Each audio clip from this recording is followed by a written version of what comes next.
Iraq economic news and points to ponder Thursday morning, October 23, 25. Listen to the full version on the official dinarreport.com website and become our supporter on Patreon. Deposit growth declines and cash credit rises in Iraq. Energy and Business, the 22nd of October 2025. Shafaq News. Baghdad. The Central Bank of Iraq reported on Wednesday a decline in bank deposit growth, while credit growth increased during July. A bank statistic reviewed by Shafaq News Agency showed that total deposits at banks operating in Iraq decreased by 1% in July, reaching 116.265 trillion dinars, compared to their value in June, which amounted to 117.439 trillion dinars. The bank added that central government deposits amounted to 36.22 trillion dinars, while public institution deposits amounted to 25.442 trillion dinars, and private sector deposits amounted to 54.595 trillion dinars. The statistics indicated that credit growth increased by 2% in July, reaching 73.027 trillion dinars, compared to June, when credit growth reached 71.483 trillion dinars. The bank explained that credit provided to the central government amounted to 25.77 trillion dinars, while credit provided to public institutions amounted to 2.43 trillion dinars, and credit provided to the private sector amounted to 44.827 trillion dinars. Al-Ghariri. Iraq's negotiations to join the World Trade Organization are ongoing. Yesterday, 1847 Baghdad. INA Minister of Trade Athir Dawood Al-Ghariri confirmed on Monday that Iraq's negotiations to join the World Trade Organization are ongoing, while stating that regional cooperation and integration are the path to achieving peace, stability, and sustainable development. A statement by the Ministry of Trade received by the Iraqi news agency, INA, stated, Minister of Trade Athir Dawood Al-Ghariri participated in the 16th session of the United Nations Conference on Trade and Development, UNCTAD, held in Geneva with broad participation from representatives of countries and international and regional organizations. According to the statement, the minister affirmed that collective action and regional integration represent a fundamental pillar for building a more stable and equitable economic system in light of the transformations and challenges facing the world, emphasizing that open regional agreements can support the multilateral trading system and promote sustainable development. Al-Ghariri pointed out that Iraq, which is continuing its negotiations to join the World Trade Organization, views regional initiatives as an opportunity to enhance its institutional readiness and align its legislative and investment frameworks, enabling it to effectively integrate into the global economy.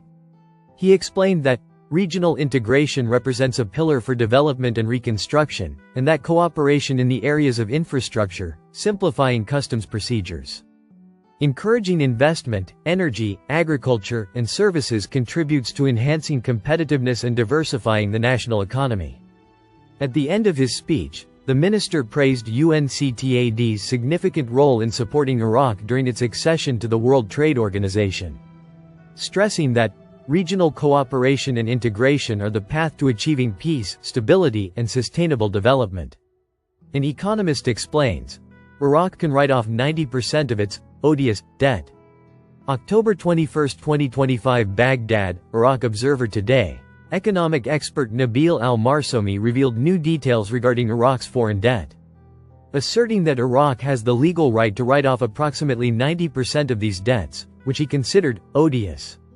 Al-Marsomi explained, in a post on his official Facebook page, that Iraq's total external debt amounts to $54 billion, of which $13.5 billion is active debt, on which the government is paying interest, and $40.5 billion is inactive debt owed to Gulf states, frozen without interest payments and unsettled since the 1990s. He pointed out that the total amount of these debts does not exceed $18 billion, of which $12 billion is owed to Saudi Arabia and $6 billion to Kuwait, while the remaining claims represent a mixture of several components.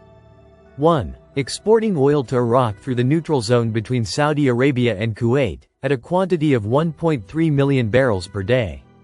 2. Paying off Iraq's debts to others or guaranteeing loans, as Saudi Arabia helped the previous government to boost its creditworthiness. 3. Equipping Iraq with civilian and military means to serve the war effort, which were considered support rather than official loans. 4. Providing facilities at Saudi and Kuwaiti ports and exemptions from transit fees and customs clearance, including the construction of a pipeline to transport Iraqi oil through Saudi territory. Al-Marsomi emphasized that these components do not constitute legal debts unless there is a written agreement, and that the legal principle of odious debt allows for the cancellation of obligations that are not used to serve the public. He pointed out that the optimal solution to these debts lies in establishing an international arbitration court to separate legal debts from odious debts, which would enable Iraq to pay only about 10% of the legal debts, and cancel the remainder, thus freeing the country from its large external debts. Economist. Domestic debt is a tragedy, and external debt is the most dangerous. Economy, October 18, 1909. Information, Special. Economist Ahmed Abed Rabah confirmed on Saturday that Iraq's internal and external debts have reached alarming levels that threaten the country's financial and economic stability. He warned that continued borrowing without genuine financial reforms will lead to a crisis of confidence between citizens and banking institutions. In a statement to Al-Maluma news agency, Abdul Rabah said, "Domestic debts represent a true economic tragedy because they are financed by the local banking system, which weakens citizens' confidence in banks and raises fears that their balances or savings will be affected if the crisis worsens." He explained that, "External debts are the most dangerous because they subject the country to external political and economic conditions that limit its financial sovereignty." He added that, "The continued accumulation of domestic debt without regulating government expenditures or a clear plan to direct them toward productive development projects poses a direct threat to the national economy." Noting that, "The continued delay in approving budgets has exposed weak government performance and the failure to hold accountable those who have exceeded constitutional deadlines for the general budget." Abdul Rabah pointed out that, "It is unlikely that a new budget or financial schedules will be approved for the current year in light of the lack of real accountability and the decline in oil prices, which will lead to the disruption of investment projects and a slowdown in economic growth." This warning comes at a time when the government is facing a stifling financial crisis resulting from mounting debt and declining oil revenues. While economic experts are calling for a comprehensive reform of fiscal policy and enhanced oversight of public spending before the country slides into a deeper economic crisis. Listen to the full version on the official dinarreport.com website and become our supporter on Patreon. Source: dinarrecaps.com